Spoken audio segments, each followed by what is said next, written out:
तो ये विशेष वो है वेणु को अनंतम अरविंद दलायताक्षम। तो इसमें भगवान के सुंदरता का गुणगान किया गया है कि वेणु को अनंतम, जो वेणु विशेष रूप से जो बांसुरी होता है भगवान का वो फेवरेट। जैसे इतने सारे भगवान के हाथ में चक्र रहते हैं, गदा रहते हैं, पद्म रहते हैं, सब कुछ रहता है, लेकिन भगवान का फेवरेट वो क्या है?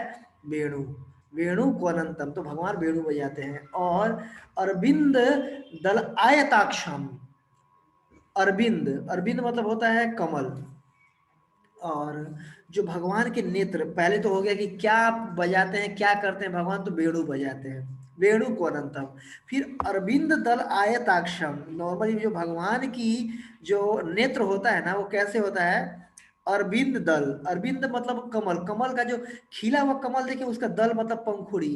जो भगवान के, सॉरी, कमल के पंखुड़ियों के सदृश उनका, भगवान के खुले हुए कमल के पंखुड़ियों के सदृश भगवान का नेत्र होते हैं। जैसे हम लोग के आगे कैसे होते हैं? मटर के दाने के जैसे होते हैं, है कि नहीं? छोटे छोटे से आंखें होते हैं, बट नॉर्मली भगवान के जैसे अगर आप मायापुर में देखेंगे या फिर राधिका रमण जी के नेत्रों को देखेंगे तो बिल्कुल कमल के पंखुड़ियों को सदृश हैं। अगर आप देखेंगे मायापुर, हम लोग जा रहे हैं मायापुर में, भगवान का नेत्र तो बिल्कुल कमल के जैसे खुला हुआ जो कमल होता है, बिल्कुल फूला हुआ कमल, तो उसकी जो पंखुड़ियां बिल्कुल ऐसे साइज की होती हैं। तो वैसे भगवान के नेत्र, उनकी तुलना किया गया है कैसे? कमल के उससे, पुष्प से, कमल के पंखुड़ियों से। और नॉर्मली हम देखते हैं श्रीमद् भागवतम में के प्रथम स्कंद में, जब कुंती महारानी भी प्रार्थना करती हैं भगवान से, जब भगवान द्वारका को जा रहे होते हैं हस्तिनापुर से, तो प्रार्थना में अपने यही कहती हैं कि नमः पंकज नेत्रा।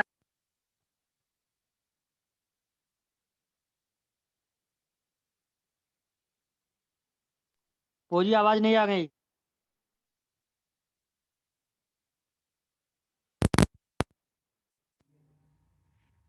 आवाज नहीं आ गई फौजी। हरे कृष्णा, अभी आ रही है? जी फौजी। ओके। आ तो गई थी। उसमें कुंती महारानी भगवान को प्रार्थना करती हैं कि हे भगवान, आप पंकज का माला पहने हुए हो, मतलब कमल का माला पहने हुए हो, जो आपके नेत्र हैं वो कमल के सदृश हैं, सुंदर हैं, और जो आपके चरण हैं वो कमल के सदृश सुंदर हैं।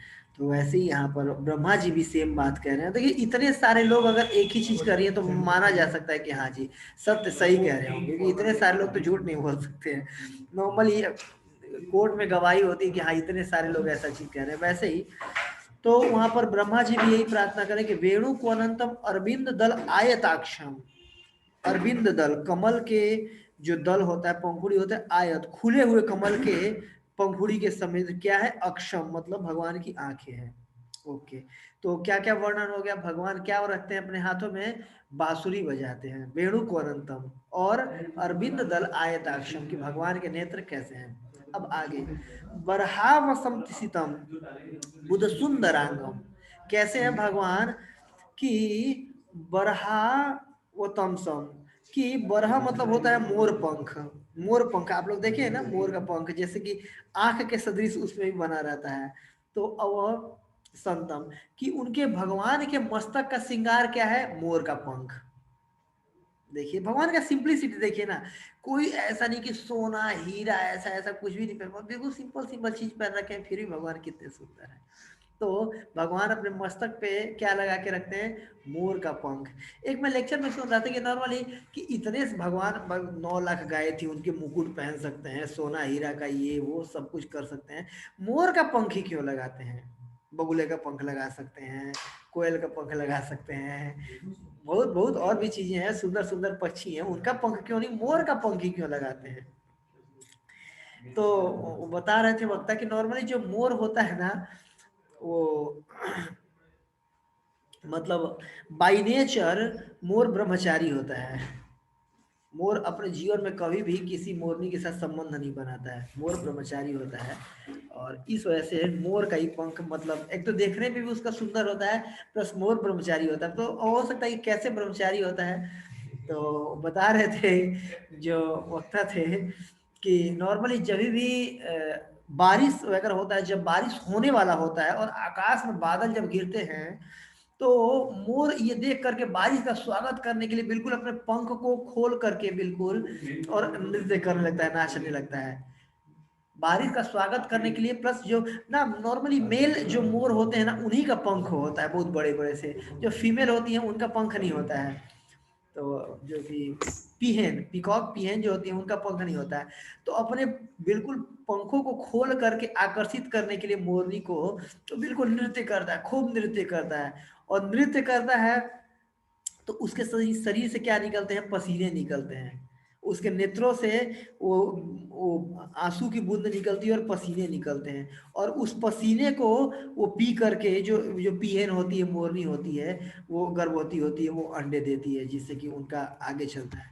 तो इस वजह से मोर क्या हुआ, ब्रह्मचारी हुआ, तो कभी कंटामिनेट नहीं होता है। इस वजह से विशेष एक मतलब वो वक्ता बता रहे थे कि भगवान मोर का ही पंख अपने सर पे लगा के रखते हैं, बरहवा और संतम। और फिर आगे असित अम्बुद सुंदर अंगम।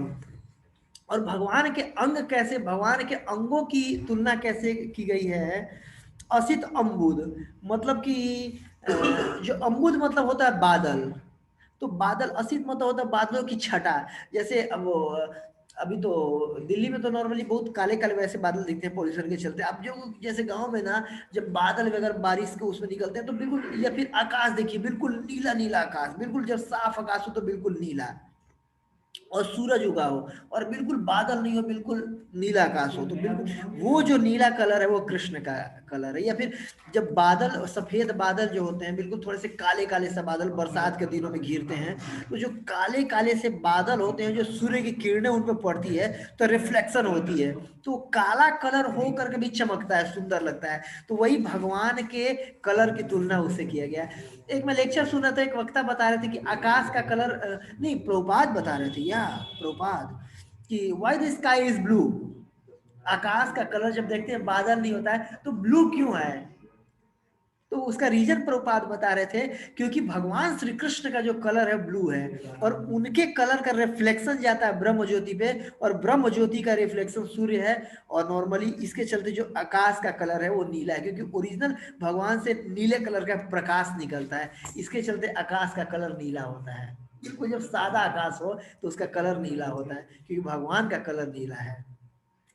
और असित बुद्ध सुंदरांगम, जो सारे अंग हैं कैसे हैं, जैसे जो बादलों के कलर का, मतलब ब्लू कलर का। और एक जगह मतलब तुलना किया गया, अलसी देखें, अलसी मतलब तीसी, मतलब बोलते हैं उसको, अलसी के जो फूल होता है ब्लू कलर का, उस कलर से, उस कलर का होता है भगवान का रंग, उससे तुलना किया गया है। और श्रीमती राधा रानी का जो रंग होता है वो कैसा, सरसों के फूल के जैसा होता है। तो असित सुंदरांगम देखिए, काले हैं फिर भी इतने सुंदर है। नॉर्मली हम आसपास के समाज में देखते हैं कि जैसे कॉलेज वगैरह में होता है, रोड पर जा रहे हैं, ओ कोई लड़की काली है, वो उधर की तरफ अट्रैक्शन नहीं जाता है। या कोई मान लो लड़का हुआ बहुत काला हुआ, अबे ये तो काला है, ऐसे अट्रैक्शन नहीं जाता। लेकिन भगवान का देखिए, काले हैं फिर भी इतने सुंदर हैं, कोटि कमनीय विशेष सोगम, करोड़ों करोड़ों कामदेवों के भी मन को आकर्षित लेते हैं भगवान, इतने सुंदर और काले भी हैं। देखिए ये है भगवान, मतलब जो षड ऐश्वर्य में से एक हो, कि इतने मतलब नॉर्मली जैसे हम देखते हैं कि अगर कोई भी चीज बहुत गोर, ये बहुत गोरा है, ये गोरी लड़की है तो बहुत सुंदर, उसको मानते हैं। लेकिन भगवान काले हैं और सबसे सुंदर है, देखिए आश्चर्य, ये अचिंत्य भेदाभेद कि काले होकर के भी सबसे सुंदर हैं। और नॉर्मली आदि पुरुष हैं, आदि पुरुष मतलब सब, जैसे हमारे बाप पिताजी, पिताजी के पिताजी, पिताजी के पिताजी, पिताजी के पिताजी, ऐसे चलते चलते, या तो बिल्कुल परदादा के परदादा के परदादा के परदादा, फिर भी क्या है, नौ यौवनम च, बिल्कुल जवान, सबसे पुराने भी और सबसे जवान भी है। ये भगवान का विशेषता है। आगे कह रहे हैं कि देखिए बिल्कुल काले होते भी कंदर्प कोटि कमनीय विशेष शोभम, इतने विशेष उनकी शोभा है, इतने विशेष सुंदर हैं। कैसे है कि कंदर्प कोटि कमनीय, करोड़ मतलब कोटि मतलब होता है करोड़ों, और कंदर्प मतलब होता है कामदेव। कामदेव होता है ना कि दुनिया परेशान है कामदेव के बाणों से। कहीं देखिए कि मतलब किसी से पूछो क्या दिक्कत है, प्रभु सब कुछ ठीक चल रहा है, बस ना काम में बहुत सता रहे। देखिए दुनिया परेशान है कामदेव के चलते। एक बार प्रभुपाद जी बोले थे, वहां पर सैन फ्रांसिस्को में वो हो रहा था रथ यात्रा, तो अपने एक शिष्य से पूछे, बोले कि इतनी सारी बिल्डिंग वगैरह देख रहे हो ना, इतनी सारी ये डेवलपमेंट हो रहा है यहाँ पर, इतने बड़े बड़े बिल्डिंग है, what is the reason behind this, इसके पीछे क्या रीजन है, क्यों हो रहा है ये इतना, मतलब जीडीपी यहाँ का हाई है, इतने लोग मेहनत कर रहे हैं, बड़े बड़े इतने लोग सीधा करके आए हुए हैं, क्यों? बोलते only only by sex attraction के चलते सब लोग इतना सवेरे से शाम तक मेहनत करते हैं, लगे रहते हैं, ये करना है, वो करना है, ये करना है, मतलब तीर मारना है, बिल्कुल पढ़ना है, जॉब करना है, बड़ी बड़ी 1 BHK 2 BHK 3 BHK, ये गाड़ी वो गाड़ी, BMW, बड़ी छोटी जगुआर, ऐसे ऐसे करके होता है ना, क्यों क्यों?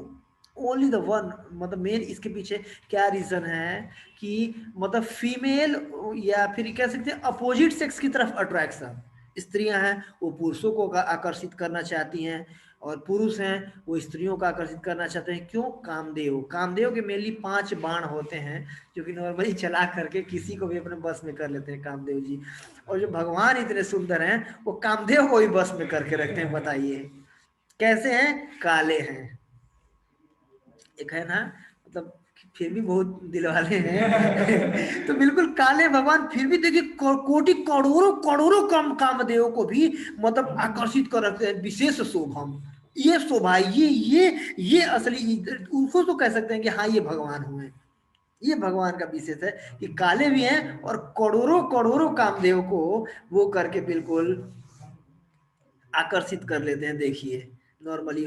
और जैसे इसीलिए भगवान का एक नाम है मदन मोहन, कि जो मोहन को, मदन को भी मोहित कर लेते हैं, मदन मोहन।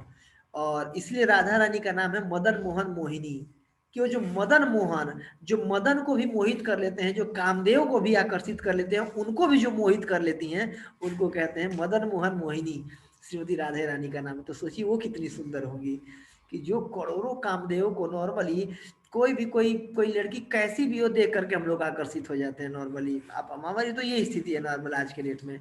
और देखिए एक मतलब कोई कामदेव का इतना असर होता है, और सोचिए करोड़ों करोड़ों कामदेव जिस कृष्ण से आकर्षित हो रहे हैं, क्या स्वभाव होगी, कितने सुंदर होंगे वो, कैसे मोर का पंख अपने सर पे लगाए हुए हैं, हाथ में बेड़ू लिए हुए हैं, बेड़ू बजाते हैं।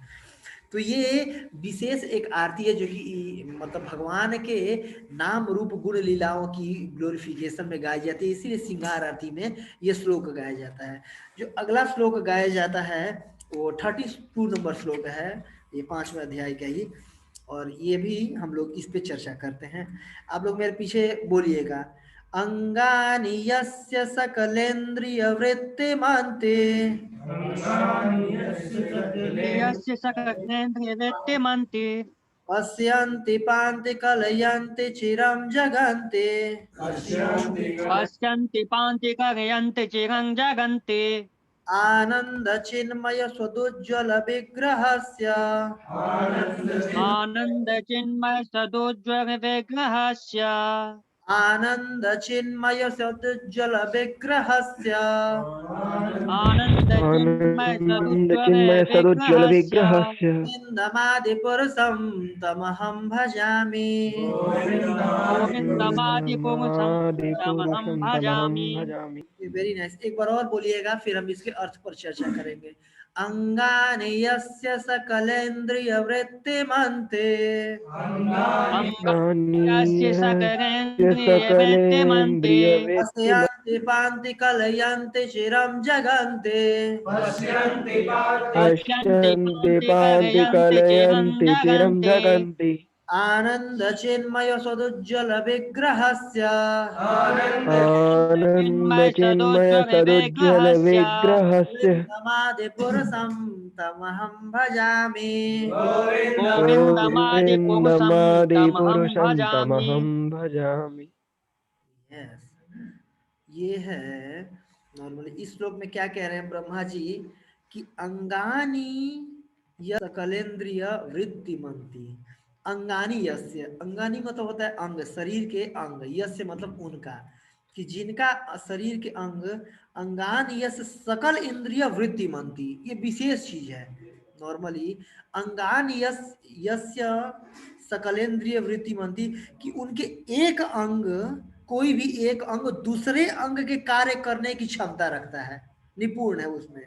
मतलब कि आप ऐसा देख सकते हैं कि भगवान हाथ से चल सकते हैं, पैर से खा सकते हैं, आंख से बोल सकते हैं, कान से देख सकते हैं, नाक से खा सकते हैं, मुंह से सूंघ सकते हैं। नॉर्मली हम कब क्या कर सकते हैं, नाक से क्या कर सकते हैं, सूंघ सकते हैं, मुंह से खा सकते हैं, कान से सूंघ सकते हैं, आंख से देख सकते हैं। लेकिन भगवान के प्रत्येक अंग में एक प्रत्येक दूसरे अंग के कार्य करने की क्षमता होती है।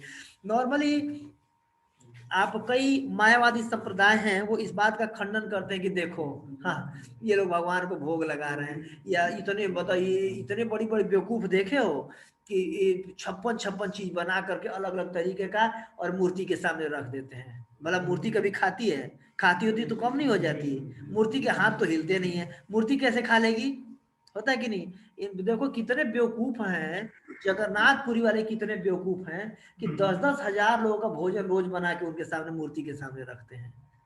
ये तथाकथित कई संप्रदाय के लोग, मायावादी संप्रदाय के लोग ऐसा प्रश्न करते हैं कि ऐसा कैसे होता है, मूर्ति के सामने ले आके बना, इतना मेहनत करके भोजन रख दिए, और क्या मानते हैं कि हाँ जी प्रसाद हो गया ये, अब देखो प्रसाद बोल के भी उसको बांटते हैं, लोग लेके खाते हैं।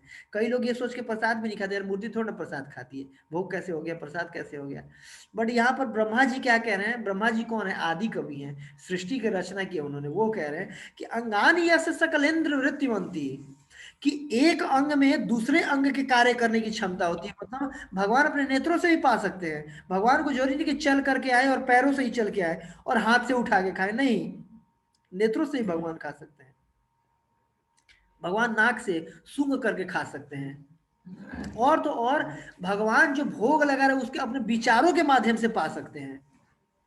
भगवान दूर हैं, जगन्नाथपुरी में, सोचिए मान लीजिए जगन्नाथ जी, हम यहाँ पर बैठे जगन्नाथ जी को भोग लगा सकते हैं, हमारे विचारों के माध्यम से भगवान भोग पा सकते हैं। चैतन्य चरितामृत में ये एनोडी नेक्टर ऑफ डिवोशन में एक वो आता है, कथा आती है, वो मानसिक रूप से भोग लगा रहा जाता है।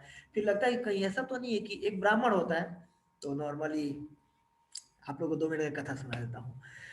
तो ब्राह्मण होता है तो वो कई कथा में सुनता है कि भगवान को भोग लगाना चाहिए, भगवान को खिलाना चाहिए, भगवान प्रसन्न होते हैं, तो सोचता है देखो मैं तो अब इतना तो पैसा वैसा है नहीं मेरे पे, मैं दूसरों के घर से भीख मांग के लाता हूँ, वही मेरे से खर्चा होता है, उसी से चलता है, मैं कहाँ से भोग लगा सकता। फिर भी वो कथा में सुन के आता है कि मतलब भगवान क्या है, भावग्राही जनार्दन, आप मन से भी या फिर मतलब ऐसे भोग लगा सकते हैं, भगवान स्वीकार करते, बोलता है ऐसा होता है, चल ठीक है करके देखता हूँ। तो फिर बाकायदे कावेरी नदी के तट पे नहा धो के आता है, और बिल्कुल शुद्ध गाय, मतलब देसी गाय का देसी क्या बोलते हैं दूध बिल्कुल लाता है, बिल्कुल, और ला करके एक सोने के उसमें बैठाता है बिल्कुल, और आग लगा के गर्म करता है, और चावल सबसे हाई क्लास का बासमती चावल उसमें डालता है, चावल डाल के पूरा चलाता है, अच्छे से खीर बनाता है, खीर बना के सोने के कटोरी में निकालता है पूरा, परात में पूरा सोने के कटोरी में भगवान के सामने लेके जाता है, रखता है, तो सोचता है कि ऐसा तो नहीं कहीं ज़्यादा गर्म हो, कहीं भगवान का मुंह जल जाए, तो ऐसे करके टच करने में, तो वो करने के लिए कहीं ज़्यादा तो गर्म नहीं है, टच करके देखता है कि ऐसा नहीं ज़्यादा गर्म भोग लगा दी हूँ मैं, टच कर देता है, और टच कर देता है उसकी उंगली जल जाती है। और जब सब कुछ मानसिक कर रहा था वो, और जो ब्राह्मण था मानसिक रूप से भोग लगा रहा था, मानसिक रूप से, सोना कहाँ से आएगा उसमें, खाने को पैसे नहीं, सोने की कटोरी कहाँ से आ जाएगा, मानसिक रूप से, लेकिन देखिए भगवान उसको स्वीकार कर रहे थे, और अचानक से उसका वो टूट गया, देखता है कि वो मेरा हाथ जला हुआ है, तो भगवान ऐसे भी स्वीकार करते हैं, मतलब नेत्रों से भगवान स्वीकार कर सकते हैं। भगवान यही है कि भगवान का वृत्तिमंती का अर्थ है वृत्तियों से युक्त, मतलब सकल इंद्रिय, सारी इंद्रिय, एक इंद्रियां दूसरे इंद्रिय के कार्य कर सकती है। हमारे साथ ऐसा नहीं है। नॉर्मली हमारे हाथ से क्या कर सकते हैं, उठा के खा सकते हैं, पैर से नहीं उठा के खा सकते हैं, या पैर से साइन नहीं कर सकते, लिख नहीं सकते हैं, या आंख में अगर कुछ लेकर रोटी आंख में डाले तो ऐसा नहीं होगा। लेकिन भगवान का एक अंग दूसरे अंग का कार्य कर सकते हैं, भगवान नेत्रों से भोग स्वीकार कर लेते हैं। इसीलिए जो नॉर्मली भगवान को भोग लगाते हैं तो भगवान स्वीकार करते हैं, भगवान उसको स्वीकार करते हैं, ऐसा नहीं होता है वो कि ये मन गढ़ंत तरीके से कर दिया गया, नहीं, दैट इज। और भगवान को विशेष मतलब ये है कि जो नॉर्मल जो भगवान श्री कृष्ण होते हैं, जो भी विष्णु तत्व होते हैं, अलग अलग, जैसे एक व्यक्ति को प्रसन्न करने की अलग अलग विधि है, तो भगवान को प्रसन्न करने की सबसे आसान विधि भगवान का श्रृंगार कर दीजिए, खूब अच्छे श्रृंगार करके खूब अच्छे से भगवान को भोग लगा दीजिए, भगवान खुश हो जाते हैं। भगवान का जितना अच्छा श्रृंगार करेंगे भगवान उतना खुश होते हैं। तो देखिए वो प्रसन्न तभी तो ना, अब नॉर्मली एक कुर्सी को लीजिए, कुर्सी को खूब श्रृंगार कीजिए, कुर्सी थोड़ा ना खुश होगी। भगवान खुश होते हैं, भगवान के अगर आर्षा विग्रह को बहुत श्रृंगार करते हैं तो भगवान रेसिप्रोकेट करते हैं। यस। फिर पश्यंती पांति कलयंती चीरम जगंती, अगले लाइन में कह रहे हैं कि पश्यंती देखते हैं, पांति पालन करते हैं, कलयंती प्रकट करते हैं, चीरम जगंती नित्य रूप से अनंत ब्रह्मांड को क्या करते हैं भगवान कि अनंत कोटि ब्रह्मांड को उत्पन्न करते हैं, नित्य रूप से उत्पन्न करते हैं। मतलब भगवान के हर श्वास, एक बार मान लीजिए श्वास छोड़े तो श्वास छोड़ते हैं तो अनंत, जैसे हमारे नाक से पानी निकल रहा है वैसे ही भगवान के नाक से क्या निकलता है, अनंत कोटि ब्रह्मांड निकलते हैं, अनंत कोटि ब्रह्मांड निकलते हैं। और ब्रह्मांड का क्या करते हैं, पश्यंती उस पर दृष्टिपात करते हैं। जो नॉर्मली आप लोग अगर पढ़े होंगे तो भगवान के श्वास से जब अनंत कोटि ब्रह्मांड उत्पन्न होता है तो भगवान दृष्टिपात मात्र से, दृष्टिपात करके वो जो रॉ मटेरियल होता है उसको प्रेग्नेंट करते हैं, फिर उसमें फिर आगे क्रिएशन स्टार्ट होता है। तो पश्यंती तो ऐसे ही भगवान नेत्रों से देख करके वो करते हैं। तो ऐसे पश्यंती पांति और क्या करते हैं, पालन करते हैं। पहले क्रिएट किए, क्रिएट करके फिर पालन करते हैं, मेंटेन करते हैं सबको। देखिए एक नॉर्मली कहावत सुने होंगे, पता नहीं कितना सत्य है कितना झूठ है, अजगर करे न चाकरी, पंछी करे न काम, दास मलुगा कह के सबके दाता राम। अब पता नहीं दास मलुगा कौन थे, लेकिन सही कह गए हैं कि देखिए नॉर्मली अजगर वगैरह इतने सारे जानवर हैं। प्रभुपाद जी एग्जाम्पल दिए करते हैं कि अफ्रीका में इतने सारे हाथी टन खाते हैं, तो क्या कौन किसी की मतलब जाते हैं फैक्ट्री में जॉब करने, कहीं वो देखें कि फैक्ट्री में आज ही अटेंडेंस लगाने के लिए हाथियों की लाइन लगी हुई, कहीं नहीं। इतने सारे चिड़िया हैं, कबूतर हैं, कहीं भी जाते हैं चार दाना चुग लिए, चुग के उड़ गए, दूसरी जगह गए पानी पी के उड़ गए। देखिए तो नॉर्मली क्या करते हैं, मतलब कृष्ण इज द मेंटेनर, भगवान पालन कर रहे हैं। ब्रह्मा जी देखिए, ब्रह्मा जी को रियलाइजेशन है, कह रहे हैं पश्यांति पांति कलयंती, और प्रकट करते हैं, प्रकट कर रहे हैं, मेंटेन कर रहे हैं, पालन कर रहे हैं, सब कुछ कर रहे हैं भगवान। और पश्यांति पांति कलयंती चीरम जगंती, और चीर काल से ऐसा करते ही आ रहे हैं, क्रिएट करते हैं अनंत कोटि ब्रह्मांड। तो नॉर्मली हमारे भी अपने जीवन में बहुत ज्यादा वो नहीं होना चाहिए, हाया नहीं लगा होना चाहिए। ये कृष्णा इज द मेंटेनर। जन्म के साथ ही जो नॉर्मली हमारे पिताजी अगर मान लीजिए हमें जन्म दिए हैं, तो घर में अगर कोई रहता है, अगर कोई आज्ञाकारी बालक है तो उसके पिताजी उसका मेंटेनेंस करते हैं ना। मान लीजिए कोई बेटा है तो पिताजी भले भले ये नहीं कह सकते अच्छे से कर रहे हैं कम कर रहे हैं, जितना भी उनकी क्षमता होती है अपने क्षमता पर कोई भी पिता अपने पुत्र का मेंटेन करता है कि नहीं। भाई कोई 10,000 कमा रहा है तो 10,000 के हिसाब से करता है, कोई लाख रुपए कमा रहा है तो लाख के हिसाब से, कोई करोड़ों कमा रहा है तो करोड़ों के हिसाब से करता है। बट अगर बेटा जो है लायक है, पिताजी का आज्ञा मानता है, तो पिताजी मेंटेन करते हैं। वैसे ही अगर हम भगवान के संतान है, भगवान कह रहे हैं मम्मे बांसो जीव लोग जीव भूत सनातन है, भगवान के सनातन अंश है हम। भगवान कह रहे हैं सर्व योनि सुकंते हम बीज प्रदत्त पिता, कि सारे योनियों के मैं बीज प्रदत्त पिता हूँ। तो अगर भगवान का हम आज्ञा मानेंगे, भगवान के संरक्षण में रहेंगे, तो नॉर्मली साधारण पिता जिसकी कोई औकात नहीं होती, वो चाहता है कि मैं बेस्ट से बेस्ट अपना मेहनत करके अपने बेटे को अच्छे स्कूल में पढ़ाऊं, अच्छे खाना खाने को दूं, अच्छे मतलब कपड़े पहनाऊं, अच्छे घर में रखूं। तो क्या भगवान, क्या सर्वलोक महेश्वर हम भगवान कह रहे हैं, तो क्या मतलब वो हमें अच्छे तरीके से नहीं रख सकते हैं, हमें 2 टाइम का रोटी नहीं दे सकते, धोती कुर्ता नहीं दे सकते, सब कुछ दे सकते हैं। ठीक है, आप लोगों को जीन्स पैंट भी दे सकते हैं, सूट भी दे सकते हैं, भगवान सब कुछ व्यवस्था कर सकते हैं। वो मतलब ब्रह्मांड के मालिक हैं। अगर हम भगवान पे, जैसे कोई भी बेटा होता है पिताजी को छोड़ के नहीं जा रहा है, घर से भाग के नहीं जा रहा है, घर में रह रहा है, उनकी आज्ञा माने, तो पिताजी मेंटेन करते हैं, ऐसे भगवान मेंटेन कर सकते हैं। तो बस भगवान के प्रति हम अपनी लॉयल्टी बना के रखनी है।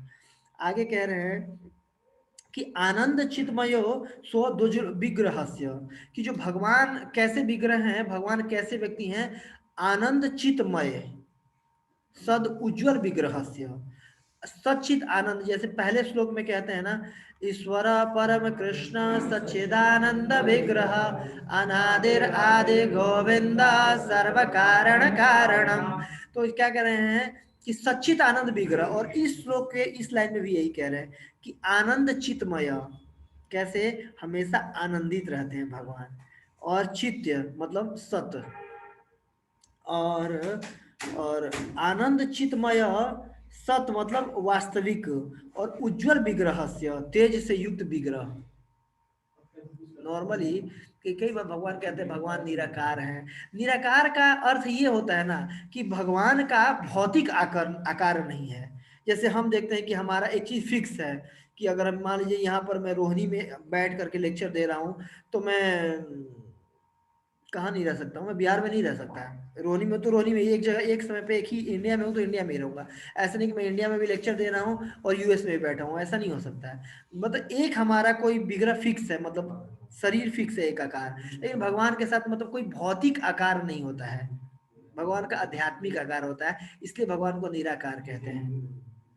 भगवान को क्या बोलते हैं कि मतलब निर्गुण बोलते हैं। तो जैसे नॉर्मली हम लोग क्या होते हैं, सतोगुण रजोगुण तमोगुण तीनों गुणों से में किसी न किसी से आच्छादित होते हैं, या तीनों गुण अलग अलग मात्रा में होती है। जैसे रस्सी देखे हैं ना, या फिर माताओं को चोटी बांधते हुए देखे हैं, एक एक दो चोटी करके एक तीसरी एक ऐसे करके गूंथ देती है, फिर वैसे करके एक अंदर डाल के फिर दो बाहर निकालते हैं, फिर साइड वाला वन वाला थर्ड में डालती है, फिर सेकेंड वाला लेके फर्स्ट और थर्ड में डालती है, फिर थर्ड वाला वन और टू में डालती है, ऐसे करके चोटी गूंदी जाती है। वैसे ही ये अलग अलग जो सतोगुण रजोगुण तमोगुण की चोटी गूंदी हुई है, रस्सी गूंदी हुई है, और ये हम सब इसी से, हमारा पूरा प्रोडक्ट हम उसी से बने हुए हैं। तो नॉर्मल कैसे बने हुए हम लोग, सतोगुण रजोगुण और तमोगुण से। लेकिन भगवान इस गुणों में नहीं बंधे हुए होते हैं, भौतिक इन गुणों में, ये सारे गुण भौतिक हैं, और भगवान क्या है, सच्चिदानंद, इन गुणों से ऊपर है, शुद्ध सत्य में है। इसीलिए भगवान को निर्गुण कहा जाता है, कि भगवान में कोई गुण नहीं है। कोई गुण नहीं है मतलब ये नहीं कि भगवान में कोई गुण ही नहीं है, भगवान इन गुणों से ऊपर है, निर्गुण।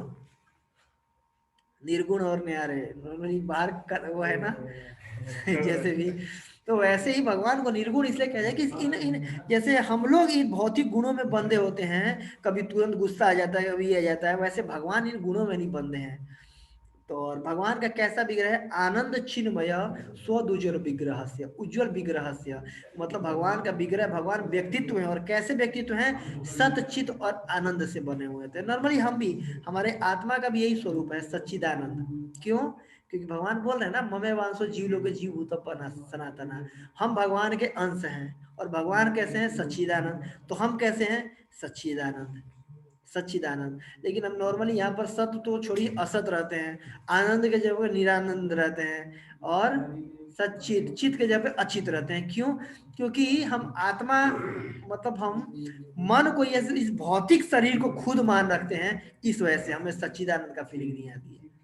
भौतिक शरीर को खुद, कौन मैं, तो मतलब कोई 12 बजे रात में उठा के बोल दे क्या नाम है, तुरंत उठ के बोलेंगे अमरिंदर तिवारी, मतलब अमरिंदर दास, है कि नहीं, तुरंत ये स्वतः निकला। क्यों, बचपन से ट्रेनिंग दे दी गई है, क्या नाम है, ये नाम है, पिताजी क्या नाम है, ये नाम है, किस क्लास में पढ़ते हो, इस क्लास में पढ़ता हूँ, कौन से स्कूल में, इस स्कूल में।